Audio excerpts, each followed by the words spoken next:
that you are coming to the National Police Service when this administration has invested heavily in the National Police Service. Number one is when the president came to office, he established a task force that looked at the welfare of the security team in the country, including the prison officers, including the police officers, including the NYS.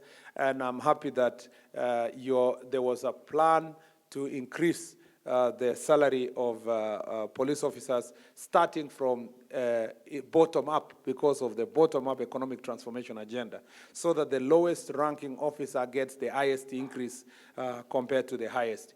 And as such, the first and the second phase of that salary increment is already implemented, and the last phase will be implemented in the next 2.5 months by 1st of July to ensure that the salary of a police constable will have moved in 3 years by 10,000 shillings, and that is really significant increase.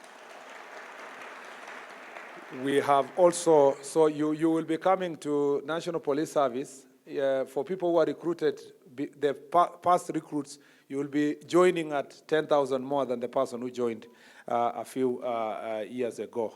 That you are coming to the National Police Service when this administration has invested heavily in the National Police Service. Number one is when the president came to office, he established a task force that looked at the welfare of the security team in the country, including the prison officers, including the police officers, including the NYS.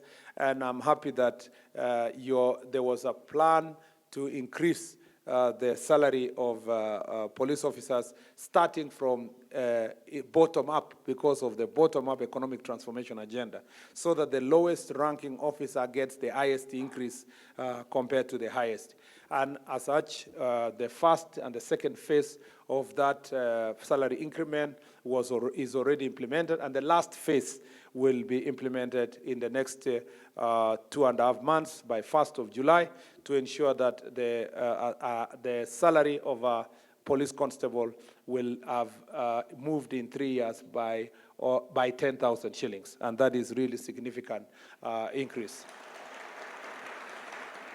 We have also, so you will be coming to National Police Service. For people who are recruited, the past recruits, you will be joining at 10,000 more than the person who joined a few years ago. We have agreed, we are now working on a very massive, ambitious modernization program in terms of technology. We have had NC3, which is Command, Control and Communication Center in Nairobi and Mombasa. But we are now having a massive ICT program that is combined with the NC3. What was used to be NC3, we are upgrading it to NC4, which will be National Command, Control, National Communication, Command, Control, and Computation. Computation means that we will infuse the technology of AI and analytics to ensure that when we are managing security, Kenyans will be able to understand from a security perspective which areas are having which challenges. And this is how it works. This program will have it will have digital OB. Kenyans through an app will report all crimes at the comfort of their offices, their houses, and we will, through that reporting, through the digital OB, we will be able to know which areas of Kenya has which challenges because of the analytics, and the response will become very prompt. We will also have ICT equipment at the police station. We'll make sure that every police station will have ICT equipment.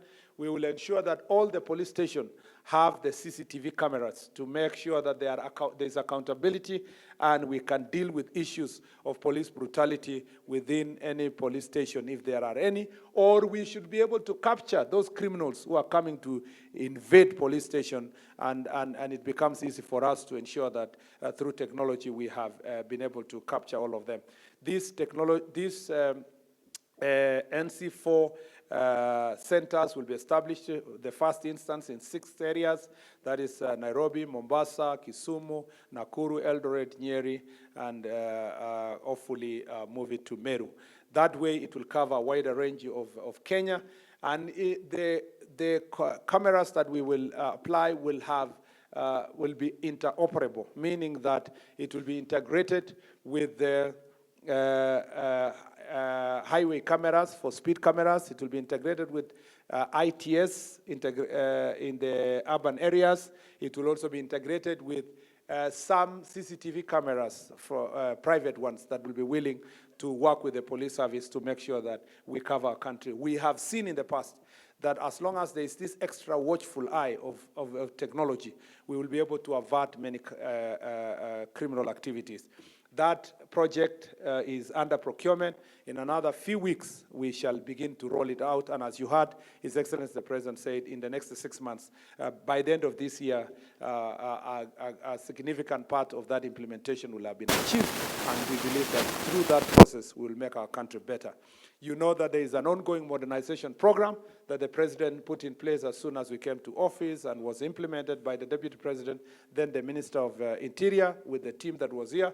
We are continuing with that program that ensure that you have better equipment, security equipment, including MRAPs and other anti-mines equipment.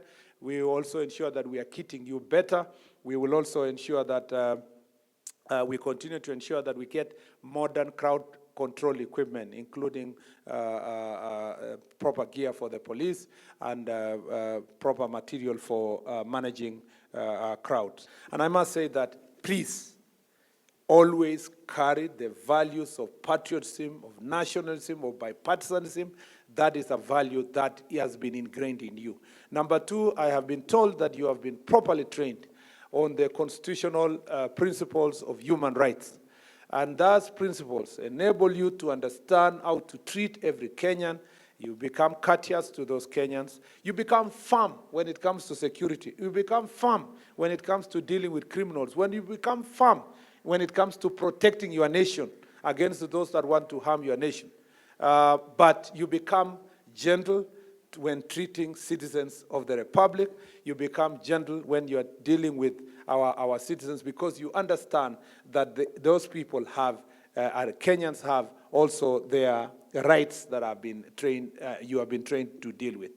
Because of the challenge I used to lay the foundation of dealing with the criminals, dealing with this criminal enterprise that is being run by politicians for selfish interest. You know, and it's very sad because somebody who just 2 days ago was in government, tomorrow is out there, it looks like a different animal. Once he gets to government, he speaks a different language. That's why the guarantee of safety of the country is yourself, because you must remain steadfast, looking at values and the principles that have been ingrained in you. And because of those challenges, those political and political machinations, I want to say here that we are happy to note that the training curriculum captures issues like crowd control and crowd management. At the moment, that has become among the top security challenges in our country, because people are taking advantage of the challenges that young people have. And therefore, crowd management, crowd control, use of force, including the legal and constitutional principles on when you can be able to use force, have become part and parcel of the training. And that's why you heard the Inspector General of Police speak about cases. And I must say, the IG, that to be very honest, cases of so-called police brutality have really reduced over the years because of the training that has improved.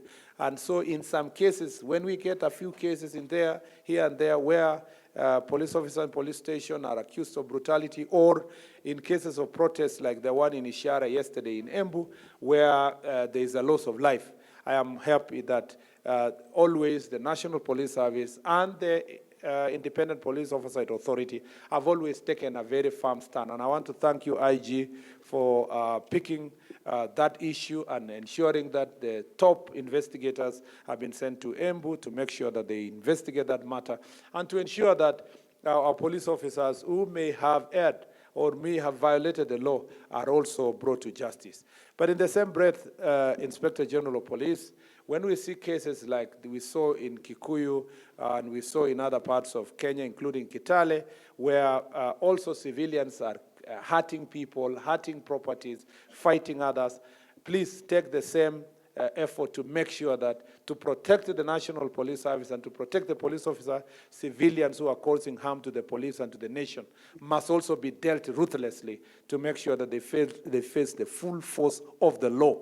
And I have said, and I continue to say, there is no reason why police officers who have been properly trained, like the recruits who are before us, should not be able to know when to use their arms and when not to use it. Besides that, they should not also be restrained from taking the severest measures allowed by law to protect their nation and protect the civilians and protect people's properties. Again, we will always stand by the police officers when they stand to do the right thing, even as we punish the few that may violate the law.